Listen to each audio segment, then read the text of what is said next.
I've got sunshine. No, we're not going there again. I was inspired. I thought I'd sing a little bit. But anyway, yeah, it was so funny because Pat is preaching this Sunday. And he's all mad at me now because I sang. We showed a video. We had this big day. And he's like, well, now what am I going to do? And I was like,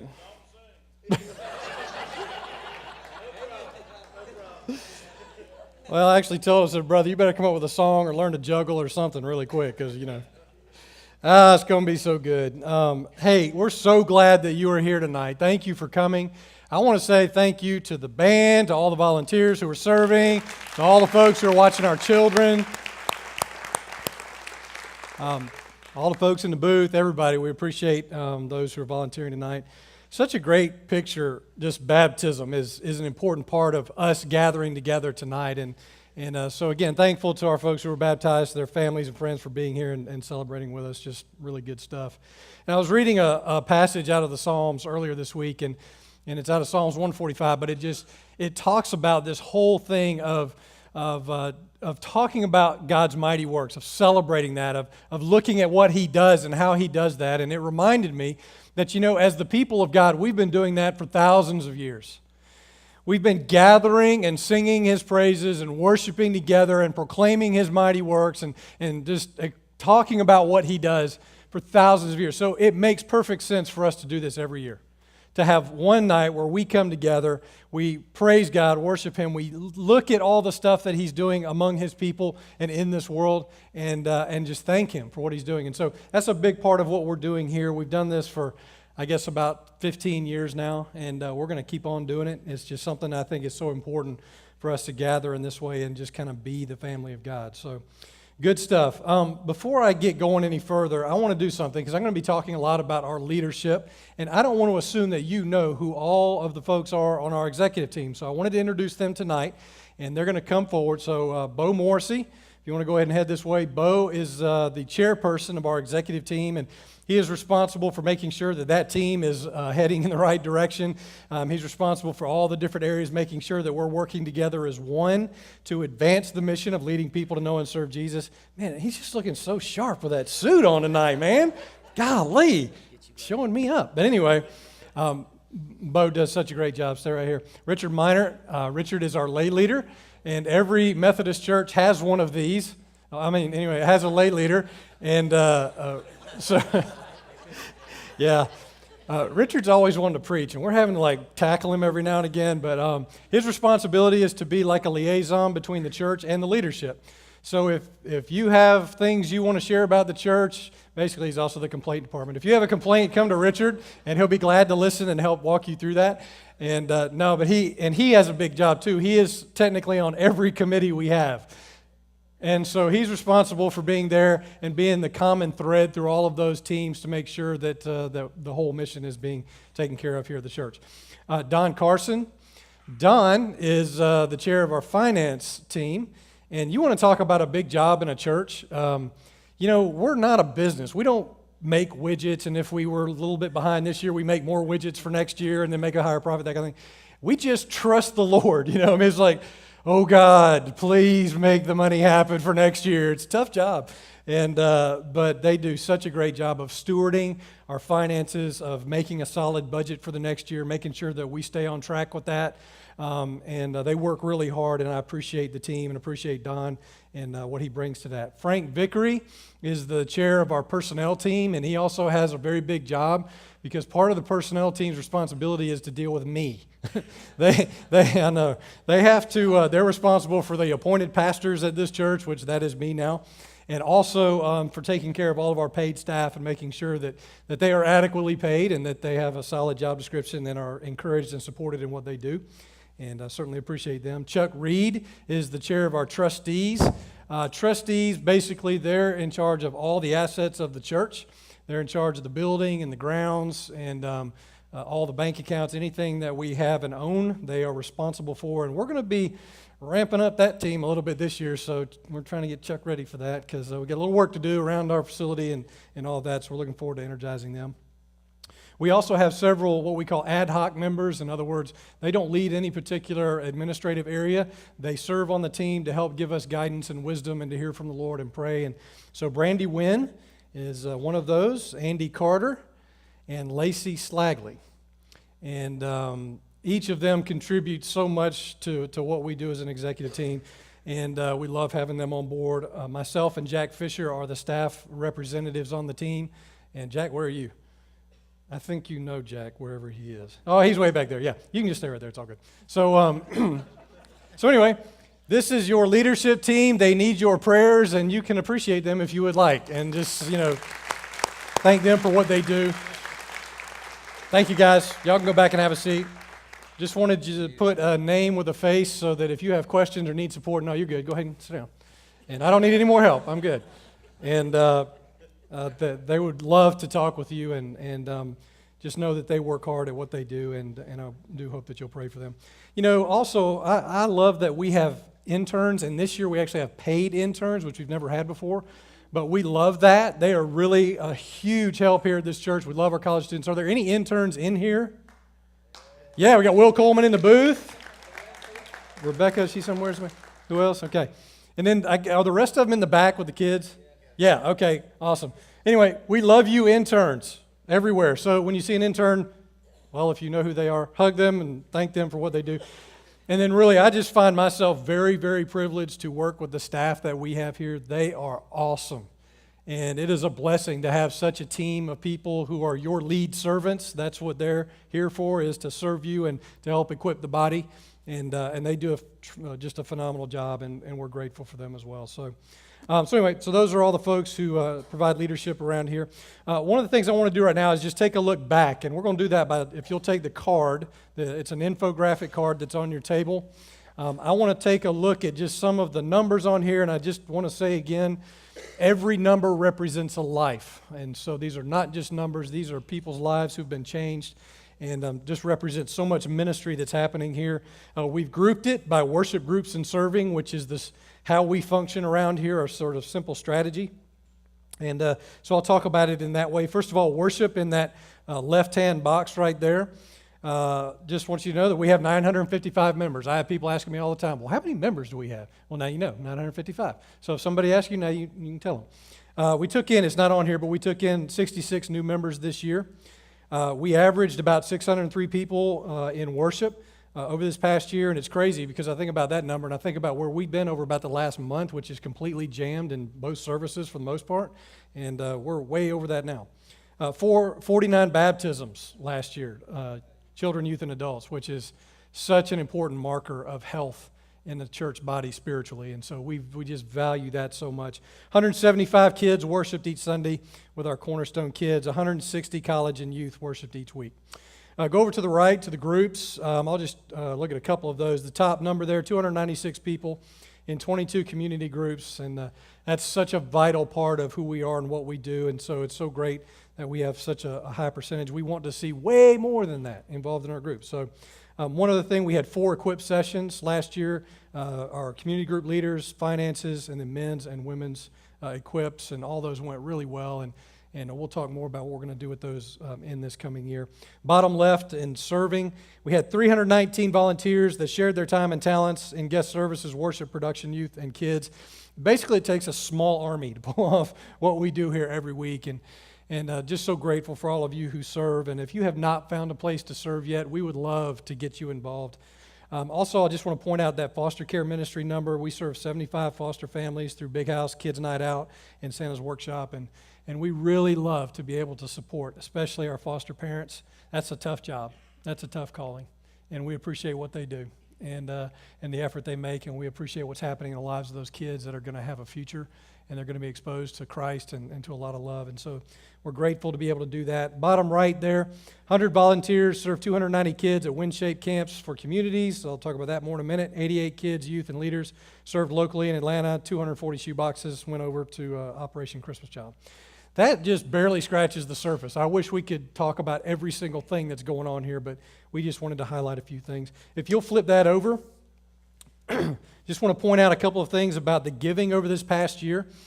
We had a total in tithes and offerings taken in of $1.1 million, and it was a great year. Total number in attendance, if you put all the worship numbers together, it would have been 31,860. That just sounds like a massive number, doesn't it? It's really big. Anyway, Per person giving, $35.18. I'll come back to that in a minute. Total for the Bless Project, $20,000 given so that we could bless this community and far beyond. And then total for the Christmas catalog was $37,520 given. I'll just say one word: generous. People were very generous. You were very generous. And I don't know, just an incredible blessing the way that you gave this past year. The per person giving is just a number that we use on the inside just to kind of get a gauge of where we are as a church and how we're doing with that. That number is way up. And look at Don. Don's like, yes, we love that. That's a very important thing.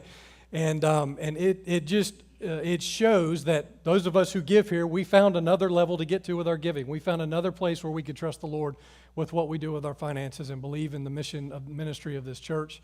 And I just want to say thank you very much for that. The giving is an important part of what we do, and it's so easy to turn money into something bad when we talk about the church, but I'm telling you, every dollar is generated, is turned into something beautiful in somebody's life. And, you know, it's like we give, and it helps to do things like what we're doing here tonight: pay for the barbecue, get the air on, get the lights on, get our kids taken care of, and, you know, and all those kinds of things, all these very practical things. But it's like all these practical things and the money that we give, it's like handing it to the Lord, and He does what happened with the loaves and fishes, right? He multiplies that, and He blesses it and turns it into something spiritual. And that's what I love, is He turns that into ministry that changes people's lives. That's why we would do something like that, give our money to the Lord through the church. And even more than that, it helps us create environments where people come to a point where they get baptized. It creates an environment where our children, youth, and college students can come and they can hear clearly a call from the Lord. They can be excited about worship. They can understand what it means to serve Jesus and to know Him. And I just think that is vital. Helps pay our lead servants, our staff people around here. And I just like to say, too, that because of the generosity of the giving, we were able to give our staff raises for this year, and they haven't had that in a little while. So we were very blessed to be able to provide that for them and to kind of get them up to where they needed to be and to honor them and appreciate the staff that we have that do such a great job here. And so it was really fun and awesome to be able to do that. Helps us help people in our community who are struggling, helps us fund our local and overseas ministries.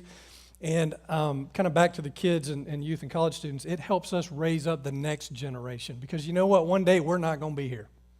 We're not going to be in this church. I'm not going to be here. You're not going to be here. We're going to be handing this off to a whole nother generation of people who are going to take Cornerstone in the future. And right now we have this beautiful opportunity to keep raising them up, exposing them to the love of Jesus Christ, training them, inspiring them, you know. And I think about a conversation I had the other day. Some of y'all know Lauren Van Tile. A lot of us know her around here. The Van Tiles have been in this church for a long time. And Lauren was raised in this church, and the other day she came to my office, and she went to Spain for a short-term kind of a mission deal. She came back. She has felt called to go back and do an extended version of that. And so she was just sharing with me her heart and her life. And as she was talking, I was like, little Lauren, we grew you up, girl. Like, we're sending you out into the world. It's like, I don't know, I just had a moment of our mission being played out right there just in her life. And God saying, you know what, Lauren, it's time for you to go and to take the gospel message and everything you've learned at your church and take that somewhere like Spain. And she'll be working with a ministry that builds a bridge to the unchurched. And I could not be more proud of her. And you know what? She's just one of many who leave this church and go to the mission field. Our college students, some of our high school students who choose to go on mission trips, and you know, instead of going on spring break to the beach, you know, there's some other country doing something. That's awesome.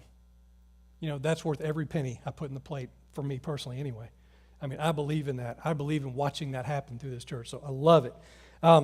Anyway, I could go on, and I'm going to run out of time here, but listen, if you ever have any questions about our finances, it's an open book. We would love to talk with you about that. You can see Don Carson. He would love to share with you, or Jack Fisher, walk you through anything that we do with our finances. They would be glad to do that.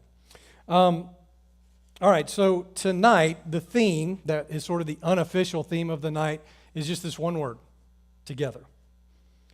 We, and I guess I personally, but then we as our leadership just thought, you know, this is the year of just us being together as a church, of hearing from God together, as serving together, of looking out at the world and carrying out the mission together. And so we kind of like We got you all jammed up in these tables because we wanted you to be together. We wanted you to have to rub elbows with people and excuse me and let me move my chair in and stuff like that. So it's all a part of my evil plan. And we created these long rows. We wanted kind of a picnic feel, like family picnic, family reunion, I don't know, whatever, something like that, without the ants and the wind. So we got that going for us. And we went with barbecue this year instead of Italian, again, to go for that picnic theme. But we really wanted us to just think about what does it mean for us to be together as the church family. And I think about these verses in Hebrews 10, 23 through 25. The writer is writing to believers just like us today and to the church. And listen to how many times he uses like an us or a we or whatever. He says, let us hold unswervingly to the hope we profess, for he who promised is faithful. And let us consider how we may spur one another on toward love and good deeds, not giving up meeting together as some are in the habit of doing, but encouraging one another all the more as you see the day approaching. I love that. You know, it's like, let us keep doing this, what we're doing tonight. Let us gather every week and worship together and serve alongside each other and love each other and spur each other on and challenge each other in our faith. You know, those kinds of things. And that's so important. Do you agree with me in that it's important for us to do this together?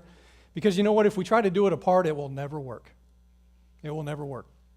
The only way to make a mission as big as ours happen is by doing it together. I fully and firmly believe that. There is great value in doing things together. Pat Bethay shared an awesome devotional with our staff this week, and he showed this picture. Let's go ahead and put that up. So it's this picture of these children in Africa, and somehow miraculously they got them to be still and put their feet in a circle long enough to take a picture, because if you know the children in Africa, man, they are wired. I mean, it's hard to get them to sit still. So he put this picture up there, and then he told this story about an anthropologist who was in a village in Africa. And one day he took some fresh fruit, really sweet fruit that everybody loves in the community, put it under a tree and went over to a group of kids. And he sat down with them and he said, hey, I just stuck a basket of the sweetest fruit under that tree over there. And the first one to get there can have the fruit all to themselves. You ready? And he said, 1, 2, 3, go. And instead of all of them taking off, they all stood up at once and held hands, and they ran together to the tree. And they sat down with that basket, and they pulled all the fruit out, and they handed it to each other, and they ate it together. The anthropologist was just blown away by that, totally not expecting that. And he walks over there, and he says, hey, I'm just curious, why did y'all do that? Why didn't you just run over here? One of you was going to get all this fruit by yourself. Why'd you stand up and grab hands like that? And here's what the kids said. First of all, they said this word, Ubuntu. And then they said, how can one of us be happy if all the other ones are sad? And Ubuntu in the Xhosa culture means, I am because we are. And I was like, oh, that's so good. It's like, I'm sure that's somehow a verse in the Bible, maybe translated in Swahili, but it's not. But the basic concept is still the same. You know, I am in my faith because you are. Because you inspire me, because you encourage me. And you know what? We are able to do this mission only because of what we do with and for each other, how we serve each other, how we encourage each other, all this kind of stuff. You know, I love that picture, that it's not about us as individuals. While it is about us claiming our faith, it's about us bringing our faith to the total group so that we can do this thing together. And so I feel like that was such an important part of just tonight. And, you know, these folks that are sitting around you and in these other tables, I mean, they're your brothers and sisters in Christ. And we have been called, and all of us in our church have been called to be at this church in this community for such a time as this. Do you believe that? Because I do. I don't think there's any doubt that there's not a plan in place for us to be here during this time in the span of eternity. And that we have a calling and a responsibility, right? And we have this working together thing that we've got to do so that we can change the community to the state, the country, the world, whatever that may be, for our time. We won't have it forever. And so we want to take full advantage of what God has put in front of us and use our gifts and our talents to make that happen. Now, let me talk a little bit about where we're going from here this year. Just a few thoughts of some things that have come to me early on in the fall and some things that our leadership have been working on. Our executive team and staff, we all took retreats, separate retreats, and we just put up on the board, you know, our mission statement. Said, let's just write everything we know about what's happening with our mission of leading people to know and serve Jesus. We made lists. You know, we sort of peeked under the hood, so to speak, and where's it working? Where's it not working?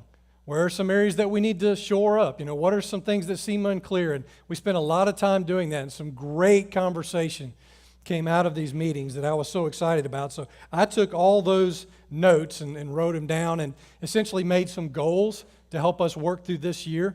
And I also went back and looked at Dream 2020. For those of you who weren't here, several years ago we did a thing called Dream 2020, and we just asked everybody in the church, write down your dreams. We got everything from training orca whale to let's have a church pirate to reaching more people with the love of Jesus Christ. And so we've been re-looking at that and discerning some things. So one of the first goals for us this year is to widen and deepen the discipleship offerings at Cornerstone. Dream 2020, a lot of folks said, more discipleship offerings. How can I grow in my faith? What are the ways that we can do that more? And so we said, okay, well, let's talk about how can we this year increase the number of people in our community groups. So that's something we're working on this year by creating easier on-ramps into our community groups, by expanding and multiplying our groups, creating new leaders, because it all depends on leaders. So we want to multiply our leaders. We also want to see people come out of those groups and come into smaller relationships with one or two other people in more of a discipling type, praying for one another, encouraging one another, spurring one another on. Those kinds are so important to growing in our faith. We also wanted to offer more equip sessions. That's another thing that grew out of Dream 2020 was equipping the body to become more biblically sound, a more biblically sound parent, a more biblically sound, anything and everything in your life, with my finances, with everything that I do. So last year we did that. This year we're looking at a whole nother round. We did an equip men in the fall that went really well. We'll be doing that again. But one of the things that we did that we've already done in January was the Simplify study. That grew out of a plan. How can we put people together in a growing relationship? So Simplify and Host Homes and all that we did in January was a part of that. And we loved it because new groups were started out of that. Maybe you're a part of one of those groups, but just wanted to see more people in those kind of relationships. The If Gathering for women, did anybody go to that here? Yeah, that was amazing. And so we loved that. That was another part of bringing ladies together. Just want to go ahead and give you a heads up. We're going to have an Equip for parents on March 5th. So parents, you will want to put that down. We've got Patrick Quinn from Fraser United Methodist wrote this awesome book about parenting. He's coming over. He's going to be leading us through that day. We're going to have another Equip Women coming last part of March. It's going to take into April. Another Equip Men last part of April on into May. So we've got lots going on through the spring.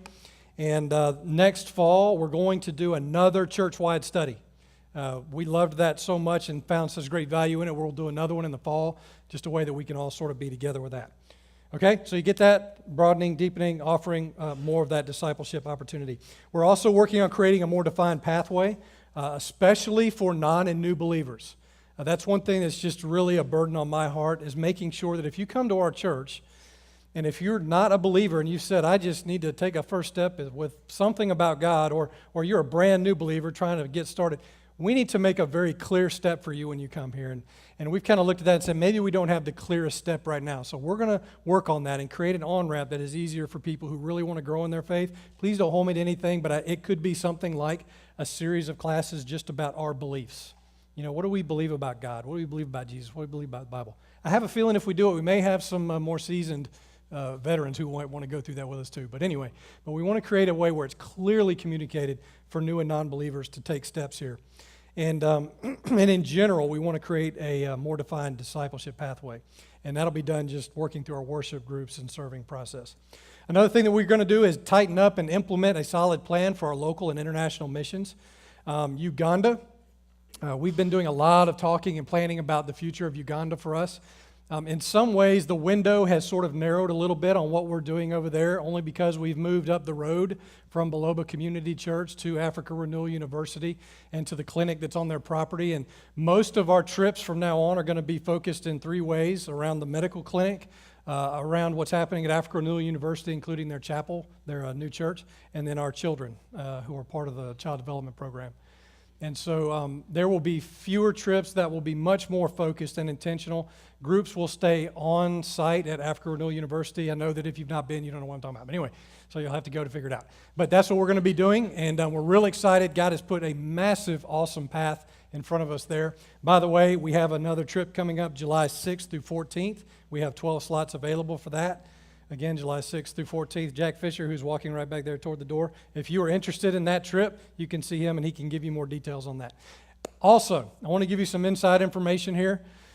We have been praying about, with the window sort of narrowing a little bit on Uganda, we had said for years we're just going to stay there until God decides to do something different. Well, we think that God may be deciding to help do something different here with our overseas missions.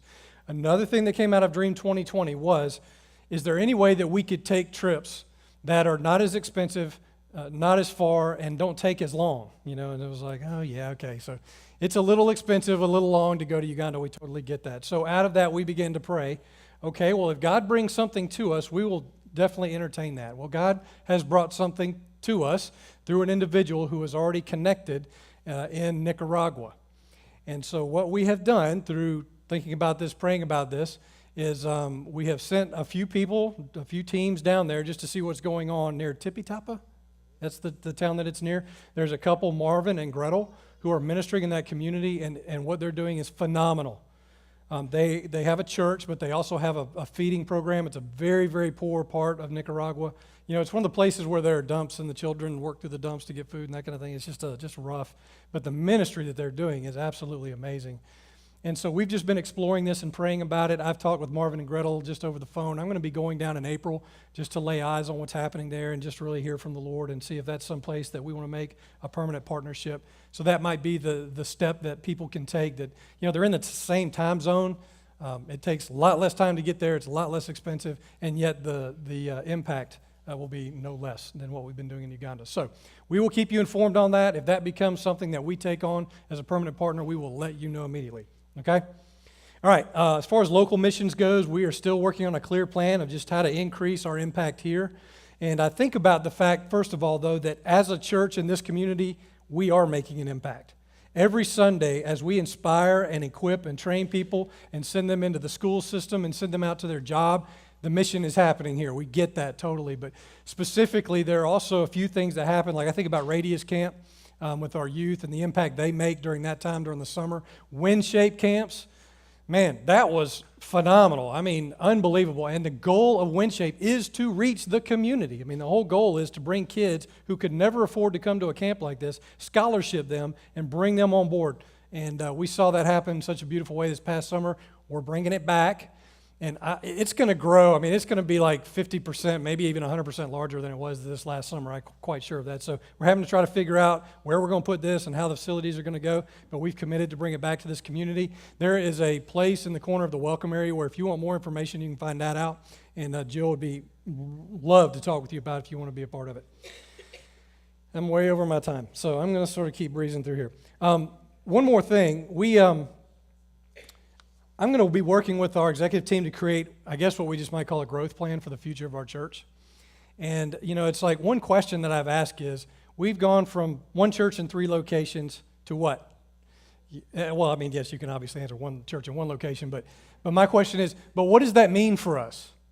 We have not lost the love of multiplication. We've not lost the love of exponentially growing our church. We are committed to doing that. And my question is just kind of now that we've regrouped a little bit and we've spent a lot of time just embracing our identity as Cornerstone, and just who we are here in this community. The We Are sermon series was part of that. But what does it mean now? What will growth and multiplication look like in the future? When these 2 services that we have, when we get to 80% of maximum capacity in any place, parking lot in here, kids are, we got to have another plan. So we're working on that. We're going to challenge our team, leadership team with that. Also, we have 16 acres of property. We're only built on 6. We have 16. We have 20 acres of property. We've only built out on 6. So anyway, 14 acres. What are we doing with that? What is the plan with that? It's beautiful that we can go walk through the woods, and I love that. But is there any other thing that we need to be stewarding with this property that we have? So I don't have an answer for you. Don't go make up something either. But Rusty said we're going to build a massive building. No, he didn't. But if we did, I don't know. Anyway, but we just want to ask the Lord, what do we do? What are we doing with that? What does the future look like for us? How will we continue to multiply? All these types of questions. So we're going to be working on that. It's an ambitious goal, maybe to have ready by the fall. And our executive team doesn't know I just said that, so hang in there, ET. But I'd love to see us have that something put together by the fall, if not by the first of the year. All right, that was like drinking from the fire hose. I'm sorry about that. But you know what I think? I think that this year we're just committed to leading people to know and serve Jesus together. I love where we are right now. We got a lot of momentum. I've had lots of people come up to me and say, man, it just seems like there's just good energy going on. There's just a good spirit. There's just a lot of this or a lot of that. Or I love coming here. My life has been changed. My kids want to go on Monday there. It's like all these things. And I'm just thinking, because I think that God He's knitting us together in a special way, just as He has been doing over these 16 years. And we've sort of closed one chapter, with Bread Pub and our Lee Scott site now becoming Embrace, and such a beautiful thing that's been happening there. But it's like we're starting this new chapter, and God is saying, get ready. We got a whole nother run that's about to happen here. And so this year is the year of Him just speaking to us, of calling us, of showing us what that future is going to look like. So Ephesians 4 just says this: make every effort to keep the unity of the Spirit through the bond of peace. There is one body, one Spirit, just as you were called to one hope when you were called, one Lord, one faith, one baptism, one God and Father of all, who is over all and through all and in all. Amen.